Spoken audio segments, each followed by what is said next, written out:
Welcome back, friends, to Howl-o-Ween. I thought I'd wrap things up this year by telling you a really scary story, as I always do.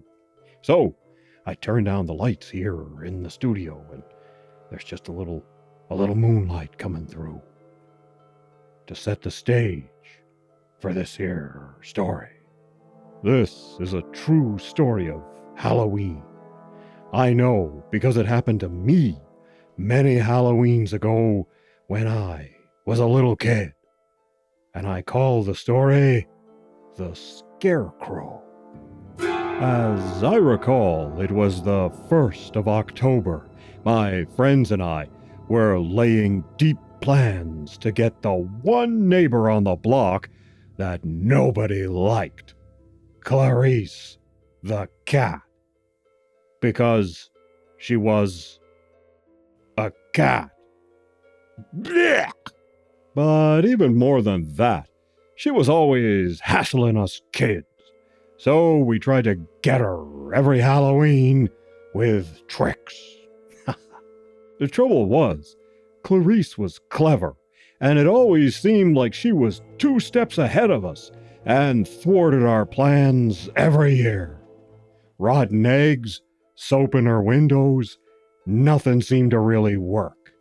That only spurred us on even more, and we were determined to play a Halloween trick on Clarice successfully.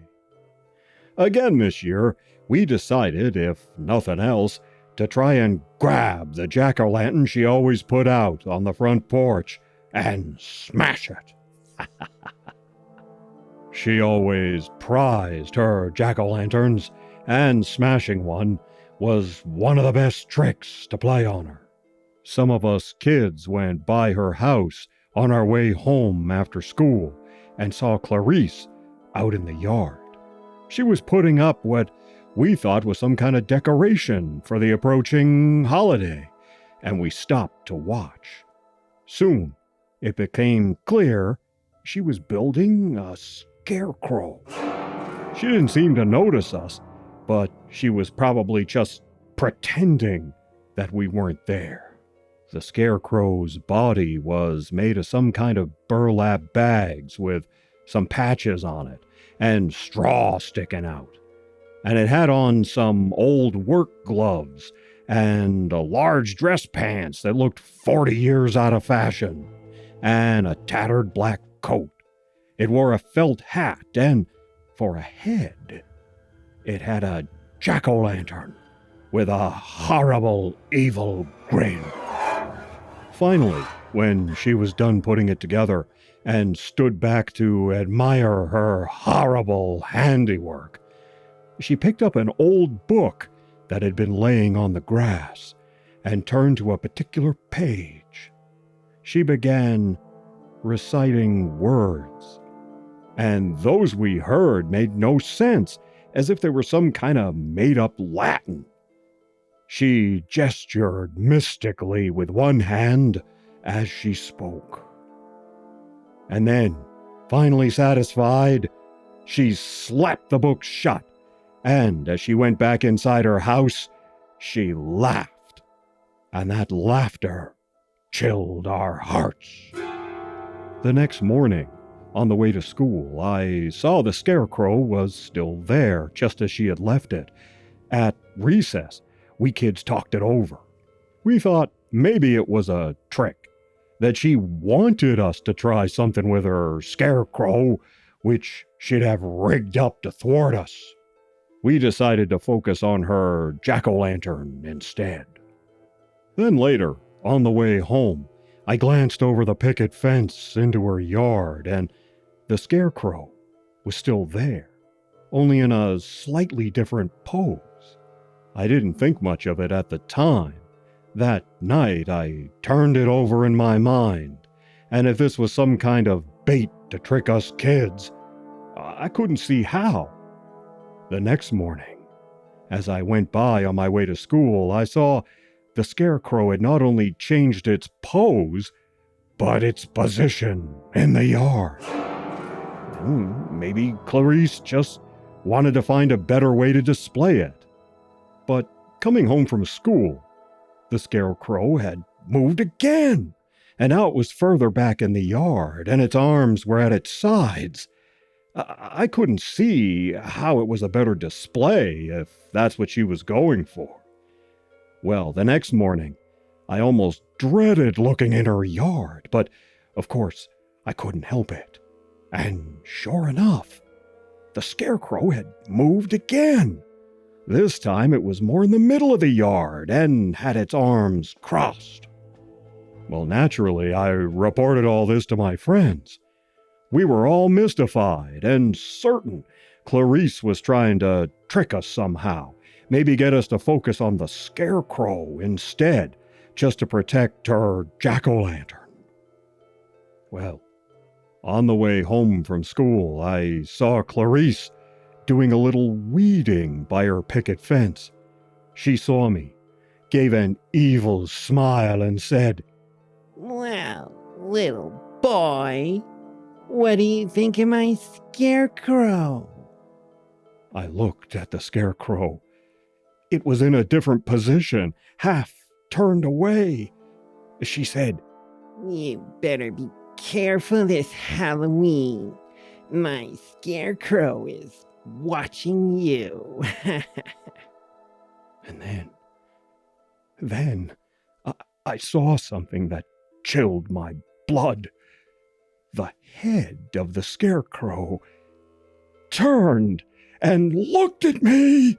I'm not ashamed to admit, I ran all the way home, and the evil laughter of Clarice the cat followed me. I didn't get much sleep that night. I started going the long way around to school and back. That horrible Scarecrow! I never wanted to see it again. Then, one day after school, not long before Halloween, I wasn't thinking. I was dreaming of the fast approaching holiday, and trick or treat, and my costume, and all of that.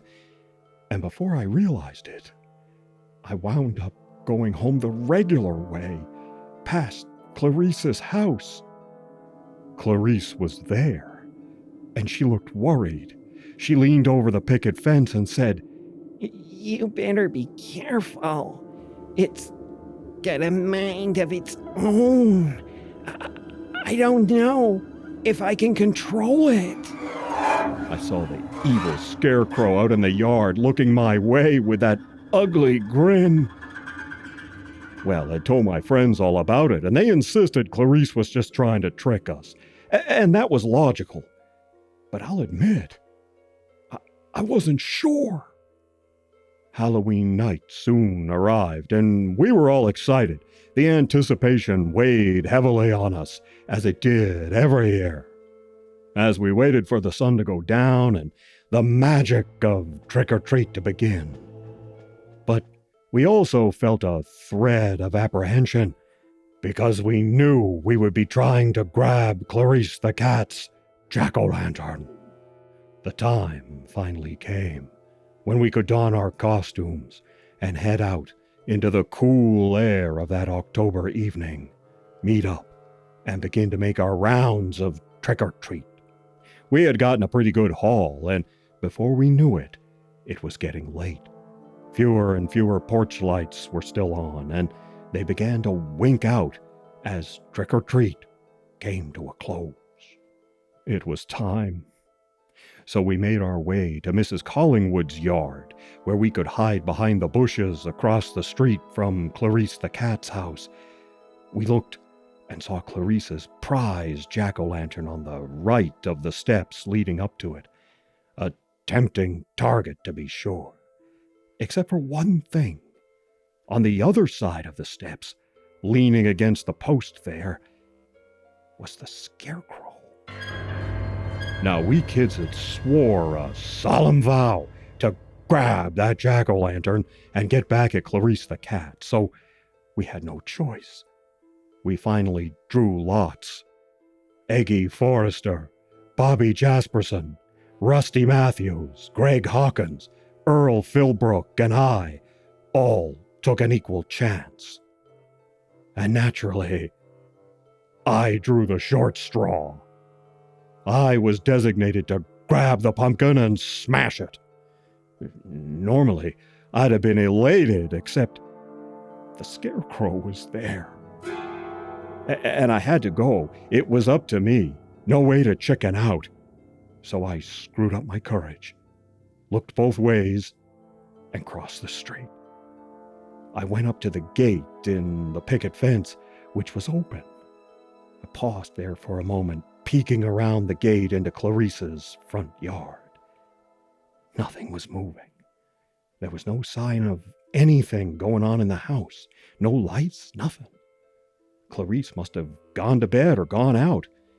Then I thought of the Scarecrow and how she was scared of it. Maybe it did something to her. The Scarecrow just stood there, not moving.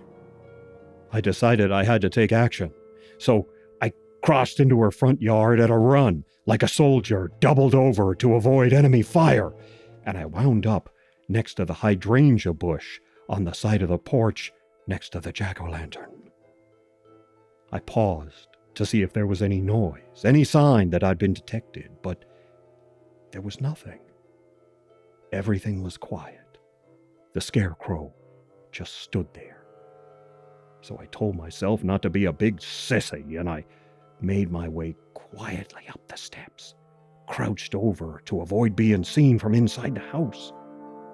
I gingerly reached out for the jack-o'-lantern, its candle flickering away with a friendly light the way jack-o'-lanterns do.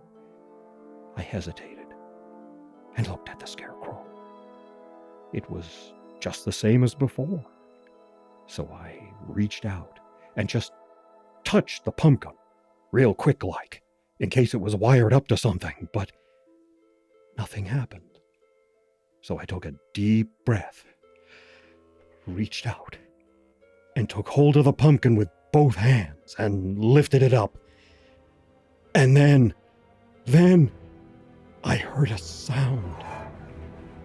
I heard a crackly, hissing sound. I turned and saw the Scarecrow was looking down at me. And what's more, it was moving. Slowly, stiffly moving. As it came forward towards me, it hissed in this horrible voice, "Pumpkin thief!" I almost screamed, but I couldn't breathe. I was too scared to breathe. And then the Scarecrow reached out for me.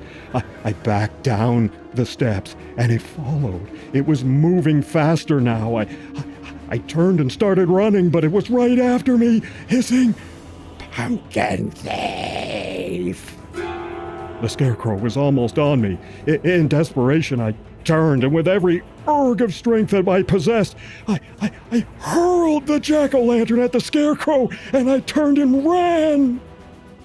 I got out to the gate and looked back over my shoulder and saw the Scarecrow on the walkway, floundering around. I'd hit it dead center with the jack-o'-lantern, and then the jack-o'-lantern had smashed. And then I heard the Scarecrow mumbling as it tried to get up. And that mumbling, I soon realized, was cursing. The Scarecrow was cursing. Well, I ran across the street into the safety of the bushes and looked back to see the Scarecrow pull its head off, but that pumpkin head was just a mask. It was Clarice the cat, and she was cursing and yelling. She was finally able to stand up and limped back into her house. I guess she landed on her ass pretty hard when that pumpkin hit her. Anyway, she had planned the whole thing just to scare us. The fake Scarecrow was just a prop after all. She got the head to move by pulling on a string that went down under the grass when she was pretending to do some weeding. We know that because she threw the Scarecrow away, and we found the head in the rubbish by the sidewalk. There was a little loop on there to hold the string. Eggy saved it as a trophy. For me, I didn't want anything more to do with that thing. Well, We had successfully smashed Clarice the cat's jack-o'-lantern, but it felt like an Empiric victory. She had completely fooled us, and if I hadn't had her jack-o'-lantern to throw, I'd probably still be running to this day. And to tell you the truth, I still feel a little nervous every time I see a scarecrow. So we kids swore a sacred vow to finally get even with Clarice the cat next year on Halloween. Boy, that was a scary story, wasn't it? Man, that scarecrow still gives me shivers. Ooh, man, I'll tell you what. Hey, if you like this one, you can find other Howl-o-Ween scary stories on the channel. I'll be back with another video. In the meantime, you have yourselves a happy Halloween. Ha ha ha ha ha ha.